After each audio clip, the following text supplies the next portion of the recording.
ఆయన బయటకు వెళ్ళి ఏం మాట్లాడారంటే, నన్ను ఇలా పిలిచి అవమానించడం వీళ్ళకి అలవాటే, నేను ఇట్లా బయటకు వచ్చానో లేదో అక్కడ పాటలు మొదలు పెట్టారు చూడండి అని చెప్పేసి అన్నారు. టైం లేదని చెప్పిన మీరు పాటలు పాడడానికి అట్లా మైక్ ఇచ్చి ఆయన వెళ్ళక ముందు ఎట్లా పాడించారు? ఒక్కటి గుర్తుపెట్టుకోండి, అప్పటికే ప్రోగ్రామ్ అంతా ఆయన వెళ్ళిపోవడంతోనే చాలామంది ఇబ్బంది పడ్డారు. చాలామంది కూడా కూర్చున్న వాళ్ళందరూ కూడా గడబడైపోయింది, వెళ్ళిపోయింది. ఇక్కడ కష్టపడ్డ వాళ్ళందరూ ఎక్కడో పోయిలన్నా, పనిచేసిన వాళ్ళందరూ ఎక్కడో పోయిలు, పిలువన వాళ్ళందరూ వచ్చి స్టేజ్ మీద ఉన్నారు. అక్కడ ఏం జరిగినా కూడా క్రైస్తవ బిడ్డలు అన్న ఉద్దేశంతోనే అందరూ కూడా అభినందించారు. అందరూ కూడా మీరు ఇప్పటిదాకా ఈ టైం ఎంత 11 అవుతుంది, ఈ టైం దాకా కూడా వాళ్ళందరూ కూడా ఓపిక ఉన్నారు. మీరు కూడా లైవ్ చూసినారు, మీరు అందరూ కూడా లైవ్ చూసినారు. ఇక్కడ ఎవరిని అవమానించలేదు, ఏం చేయలేదు. ఇక్కడ పాటలు పాడడానికి ఆయన వెళ్ళిపోయిన తర్వాత అందరూ కూడా ఆయన వెంట పోకుండా అందరు రాండి అనుకున్న పోయిండు. చూశారు మీరు రంజిత్ తోపరి గారిని ఎవరేం చేయలేదు. అసలు ఇక్కడ తారతమ్యాలే లేవు. మన మీడియా వాళ్ళు ఎట్లా కల్పిత పాత్రలు వేస్తారో అట్లా చేసుకోవచ్చు. కానీ నేను పోయి పోలీస్ అధికారులు నేను సమాధానం చెప్పాను, సార్ అది ఏం లేదు సార్, అది క్రైస్తవ మతానికి సంబంధించిందే సార్, దానికి ఇబ్బంది ఏం లేదు సార్ అని నేను పోలీస్ అధికారులకు వివరణ ఇవ్వడం జరిగింది. అక్కడ అవమానం లేదు, ఏం లేదు. హర్ష కుమార్ గారు మాట్లాడింది ఏంటంటే,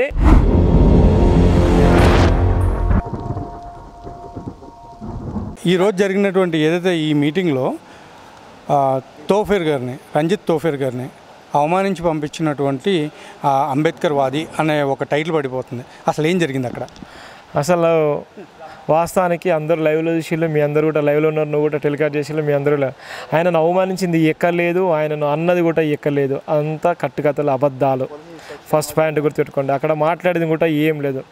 సమయాన్ని దృష్టిలో పెట్టుకొని సారు అని చెప్పడం జరిగింది. అసలు అది కూడా చెప్పలేదు. మేము వచ్చి జస్ట్ మాట్లాడుతున్నాం. అప్పటికే సార్ చాలాసేపు మాట్లాడిన తర్వాత అనేక విషయాలు మాట్లాడి అప్పటికే అందరు కూడా ఓపికగా ఉన్నారు. మేమేం చెప్పినామంటే, సార్ సమయం ఎందుకంటే తక్కువ ఉంది, ఆ గదొకటే మాట చెప్పాం. సమయభావం తక్కువ ఉన్న సార్ గదొకటే మాట చెప్పాం. దానికి ఆ సారే వెళ్ళిపోయాడు. అసలు ఎందుకు వెళ్ళిపోయిండో కూడా మాకు అర్థం కాదు. వెళ్ళిపోయేటప్పుడు కూడా అందరూ ఎవరైతే ఉన్నారో వాళ్ళందరూ కూడా బయటికి రండి అని కూడా చెప్పడం జరిగింది. ఎక్కడ కూడా అవమానించింది లేదు, ఎవరు లేదు. చాలామంది గెస్టులు మనకు పిలుచుకున్నటువంటి గెస్టులు కూడా చాలామంది ఉన్నారు, కానీ ఎవరు కూడా మాట్లాడలేకపోయారు. ఇక్కడ నా పక్కన నరేష్ కూడా ఉన్నాడు, ఆయన కూడా దీని పర్మిషన్ కోసం ఎంతో కష్టపడ్డారు. వాళ్ళందరూ కూడా తెర వెనకనే ఉన్నారు తప్ప ఎక్కడ కూడా తెర ముందుకు రాలేదు. ఇక్కడ ఏం జరుగుతుందంటే, మెయిన్ థింగ్ ఇక్కడ ఇప్పుడు రంజిత్ తోఫేర్ గారు మాట్లాడే దానికి అండ్ హర్ష కుమార్ మాట్లాడిన సమయానికి చాలా చూసుకుంటే హర్ష కుమార్ గారు చాలా ఎక్కువసేపు మరి అప్పుడు ఎందుకు చెప్పలేదు మీరు? హర్ష కుమార్ గారు మాట్లాడింది తక్కువనే మాట్లాడిండు. హర్ష కుమార్ గారు మాట్లాడింది కూడా అక్కడ ఏం లేదు. హర్ష కుమార్ గారు ఫిజికల్గా లైవ్లో ప్రవీణ్ పగడాల విషయంలో దగ్గరుండి చూసినటువంటి వ్యక్తి, చనిపోయినప్పుడు దగ్గరుండి చూసినటువంటి వ్యక్తి హర్ష కుమార్ గారు. అంటే రంజిత్ తోఫేర్ గారు చూడలేదు కాబట్టి మీరు రంజిత్ తోపరి గారిని ఎవరేం చేయలేదు. అసలు ఇక్కడ తారతమ్యాలే లేవు. మన మీడియా వాళ్ళు ఎట్లా కల్పిత పాత్రలు వేస్తారో అట్లా చేసుకోవచ్చు. కానీ అక్కడ ఉన్నటువంటి రంజిత్ తోపరి గారిని ఎవరు లేదు. రంజిత్ తోపరి గారు ముఖ్య అతిథిగా వచ్చిన సమయంలోనే రంజిత్ తోపరి గారికి అవకాశం ఇచ్చారు, స్టేజ్ మీద మాట్లాడించారు. మొట్టమొదటిసారిగా మాట్లాడించారు రంజిత్ తోపరి గారు. ఆయన ప్రసంగాలు కూడా గొప్పగా ఉంటాయి. రంజిత్ తోపరి గారిని ఎవరు అవమానించలేదు, ఎవరు కూడా కించపరచలేదు. రంజిత్ తోపరి గారు రావడంతోనే వాళ్ళ టీం అందరూ వచ్చేసి వాళ్ళన్ని జెండాలన్నీ పంచిపెట్టేసి వాళ్ళ కండోలు పంచిపెట్టారు. పోలీసులు వచ్చి నన్ను అడిగారు, పోలీసులు వచ్చి ఎందుకు ఈ జెండాలు ఇవన్నీ ఏంది, ఇక్కడ జెండాలు కనబడ్డాయి, ఏం జెండాలు ఇవి అని చెప్తే నేను పోయి పోలీస్ అధికారులు నేను సమాధానం చెప్పాను, సార్ అది ఏం లేదు సార్, అది క్రైస్తవ మతానికి సంబంధించిందే సార్, దానికి ఇబ్బంది ఏం లేదు సార్ అని నేను పోలీస్ అధికారులకు వివరణ ఇవ్వడం జరిగింది. అక్కడ అవమానం లేదు, ఏం లేదు. హర్ష కుమార్ గారు మాట్లాడింది ఏంటంటే, ఉన్నటువంటి ప్రవీణ్ పగడాల విషయంలో ఏం జరిగిందో అదే మాట్లాడిండు. ఉన్నటువంటి ఓపిరి గారే ఇంకెక్కువ సమయం తీసుకొని మాట్లాడలేదు. ఎక్కడ ఉందంటే సమయపాలన తక్కువ. మాకు అనుకున్నది 3:30కి టైం అనుకున్నది, మేము 3 గంటలకు స్టార్ట్ చేయాలి. 3 గంటలకు స్టార్ట్ చేయాల్సినటువంటి సమయంలోనే 6:30కి స్టార్ట్ అయింది. కాబట్టి సమయం భావం దృష్టిలో పెట్టుకొని మాట్లాడి చెప్పినా అప్పుడు కూడా ఎవరు కూడా మాట్లాడలేదు. ఎవరైతే మన గెస్టులు పిలుచుకున్నారో గెస్టులు కూడా ఎవరు కూడా రాలేకపోయారు. ఆఖరి నేను కూడా గెస్ట్ నేనే మాట్లాడలేకపోయాను. అంటే బ్రదర్ ఇక్కడ ఏం లేదు. ఇప్పుడు రంజిత్ తోఫేర్ గారు స్వయంగా పగడాల గారి కేసులో ఎట్లాంటి ఆరోపణలు చేయలేదు అండ్ ఆయన ఏం మాట్లాడలేదు అనేది దృష్టిలో పెట్టుకుని మాత్రమే హర్ష కుమార్ గారు ఆయన దగ్గరుండి అన్నీ చేపించారు కాబట్టి ఆయనకి సమయం ఇవ్వడం జరిగింది. ఇక్కడ సమయభావం లేదు, ఏది లేదు బ్రదర్. అక్కడ అదే కనిపిస్తుంది. అక్కడ అసలు అరుచుకుంటూ వెళ్ళిపోయారు. అసలు దీనికి సంబంధమే లేదు. ఇది సంబంధం కూడా లేదు. దీని విషయంలో ఎలాంటి తారతమ్యాలు లేవు. ఇది తెలంగాణ ఏపీ అని చెప్పేసి వేరు చేసి మాట్లాడుతున్నారని కూడా ఉంది. ఎక్కడ కూడా లేదు. వేరు భావం అనే ఉంటే అసలు ఇక్కడ జరిగేదే లేదు. అక్కడ ఉన్నటువంటి అభినవ్ అనే వ్యక్తి ఆయన ఏపీ సంబంధించిన, అజయ్ బాబా అనే వ్యక్తి ఇక్కడ లేనేలేడు. ఆయన తెలంగాణ సంబంధించిన వ్యక్తి. ఇక్కడికి వచ్చినటువంటి వ్యక్తులు బెంగళూరు నుంచి వచ్చిళ్ళు, ఇక్కడ ఉన్నటువంటి తెలుగు రాష్ట్రాల నుంచి వచ్చిన వాళ్ళు ఉన్నారు, ఎక్కడెక్కడి నుంచి వచ్చిన వివిధ స్టేట్ల నుంచి కూడా వచ్చిన వాళ్ళు చాలామంది కూడా చాలా కష్టపడ్డారు. ఇక్కడ చాలామంది. ఎందుకంటే సుమారుగా 3:30 దాకా ప్రోగ్రామ్ అవుతుందో తెలియదో ఇక్కడ ఉన్నటువంటి పోలీసులు వచ్చి ఇక్కడ ఉన్నటువంటి కొంతమంది వచ్చి పలానా వ్యక్తులు వస్తే మేము ఇక్కడ అరెస్ట్ చేస్తాము లేకపోతే ఇక్కడ గొడవ చేస్తామని చెప్పినప్పుడు కూడా వాళ్ళని ఏం అనలేదు బ్రదర్. ఇక్కడ ఎవరు మనోభావాలు దెబ్బతినలేదు. ఆయన ఒక క్రైస్తవ బిడ్డ ఒక పెద్ద ఎత్తున కూడా ఒక పార్టీ పెట్టినటువంటి వ్యక్తి, ఆయన ఆదర్శంగా ఉండాల్సిన వ్యక్తి ఎవరు రంజిత్ తోపరి గారు. కానీ అక్కడ మధ్యలో అక్కడ మనోభావాలు దెబ్బతిన వెళ్ళిపోతే దానికి ఎవరేం చేయరు. అది కల్పిత పాత్రమే. ఇప్పుడు ఉన్నటువంటి రంజిత్ తోపరి గారు ఏమైనా తిట్టిలా, ఎవరైనా మాట్లాడదని చెప్పిలా, ఆయన అవమానపరిచిలా, ఏం చేయలే కదా. ఆయన ఒక ఇంటెలెక్చువల్.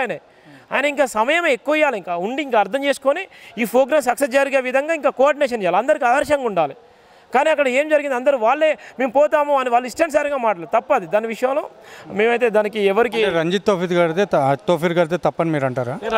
అనట్లేదు. ఆయనకు ఉన్నటువంటి సరే సార్కి ఏ విధంగా ఉందో ఏ విధంగా నిర్ణయం తీసుకున్నాడో ఆయన ఇష్టము, కానీ ఆయన తప్పని మేము అనట్లేదు. ఎందుకంటే పెద్ద ఆయనే. మనం ఏంటంటే చాలా సమయం ఇచ్చిన సమయభావం లేదు కాబట్టి సమయాన్ని దృష్టిలో పెట్టుకొని సార్ అనే చెప్పినాం, అంతకన్నా ఎక్కువ ఏం చెప్పలేదు గుర్తు. అప్పటికే ఆ సార్ కడిగేసుకొని వెళ్ళిపోయింది అంతే. అసలు ఒక్క క్వశ్చన్ మీటింగ్ రాలేదు, మీరు 100 క్వశ్చన్లు అడగండి, తొందర చెప్తాను. బయటికి పూర్తిగా వాకౌట్ చేసి వెళ్ళకముందే మీరు ఏం చేశారంటే ఇక్కడ పాటలు రన్ చేశారు. ఆయన బయటకు వెళ్ళి ఏం మాట్లాడారంటే, నన్ను ఇలా పిలిచి అవమానించడం వీళ్ళకి అలవాటే, నేను ఇట్లా బయటకు వచ్చానో లేదో అక్కడ పాటలు మొదలు పెట్టారు చూడండి అని చెప్పేసి అన్నారు. టైం లేదని చెప్పిన మీరు పాటలు పాడడానికి అట్లా మైక్ ఇచ్చి ఆయన వెళ్ళకముందు ఎట్లా పాడించారు? ఒక్కటి గుర్తుపెట్టుకోండి, అప్పటికే ప్రోగ్రామ్ అంతా ఆయన వెళ్ళిపోవడంతోనే చాలామంది ఇబ్బంది పడ్డారు. చాలామంది కూడా కూర్చున్న వాళ్ళందరూ కూడా గడబిడైపోయింది, వెళ్ళిపోయింది. అక్కడ అవమానం జరగలేదు, ఏం జరగలేదు. ఒక పెద్దరికంగా వచ్చినప్పుడు పిలిచినప్పుడు బాధ్యతగా ఉన్నటువంటి వ్యక్తి, సమాజంలో ఒక గుర్తింపు ఉన్నటువంటి వ్యక్తి చాలాసేపు స్పష్టంగా ఉండి సమాధానం చెప్పాల్సిన బాధ్యత ఉంది. అక్కడ ఉన్నటువంటి ఏదైతే ప్రోగ్రామ్ అరేంజ్ చేసినటువంటి వ్యక్తి అసలు లేనేలేడు. ఆయన ఇంకో వ్యక్తి లేటుగా వచ్చిండు. ఇక్కడ ఉన్నటువంటి వ్యక్తులు ఎవరు ఉన్నటువంటి ఎక్కడి నుంచి వచ్చిన వాళ్ళందరూ కూడా ఈ ఫ్లెక్సీలు కట్టి అన్ని రకాల విషయాలు. అక్కడ ఉన్నటువంటి మిత్రుడు నరేష్ అనే వ్యక్తి దీని పర్మిషన్ కోసం 3-4 గంటల దాకా కూడా కష్టపడ్డారు. నరేష్, ప్రశాంత్ వాళ్ళందరూ ఇక్కడ కష్టపడ్డ వాళ్ళందరూ ఎక్కడో పోయిలన్నా, పనిచేసిన వాళ్ళందరూ ఎక్కడో పోయిలు, పిలువన వాళ్ళందరూ వచ్చి స్టేజ్ మీద ఉన్నారు. అక్కడ ఏం జరిగినా కూడా క్రైస్తవ బిడ్డలన్న ఉద్దేశంతోనే అందరూ కూడా అభినందించారు. అందరూ కూడా ఇప్పటిదాకా ఈ టైం ఎంత 11 అవుతుంది, ఈ టైం దాకా కూడా వాళ్ళందరూ కూడా ఓపిక ఉన్నారు. మీరు కూడా లైవ్ చూసినారు, మీరు అందరూ కూడా లైవ్ చూసినారు. ఇక్కడ ఎవరిని అవమానించలేదు, ఏం చేయలేదు. ఇక్కడ పాటలు పాడడానికి ఆయన వెళ్ళిపోయిన తర్వాత అందరూ కూడా ఆయన వెంట పోకుండా అందరు రాండి అనుకున్న పోయిండు. చూశారు మీరు, అందరు రాండి, మీరు అందరూ అన్నారు. అందరు రాండి అని చెప్పిన తర్వాత అందరు రాండి అని చెప్పిన తర్వాత అక్కడ ఉన్నటువంటి ఎవరైతే టైం లేదు కాబట్టి అక్కడ ఉన్నటువంటి మేమే పాట పాడిన పాట పాడిండు. అంటే ఒక చిన్న మాట చెప్పండి. ఆపినాం కదా, ఆగమని చెప్పినాం బ్రదర్, ఆగమని చెప్పాము.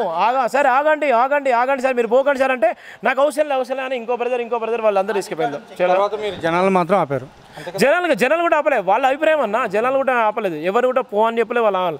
వాళ్ళు ఎవ్వరు కూడా ఎక్కడా కూడా వాళ్ళు ఏం వెళ్ళిపోలేదు. ఆ సార్తోనే పోయినప్పుడు, ఆ సార్ పోతున్నప్పుడు ఆ సార్తో ఉన్న పార్టీ వాళ్ళందరూ కూడా ఆయనతో తీసుకొని పోయారు. ఎవరు కూడా ఏం ఆపలేదు. ఇంకేమైనా క్వశ్చన్స్ ఉంటే అడగండి, ఇంకెన్ని డౌట్స్ ఉంటే అడగండి. మనం కావాలంటే ఒక ఇంటర్వ్యూ చేద్దాం. సరే, thank you Peddanna, thank you. జై భీమ్, ప్రజలకు నమస్కారం.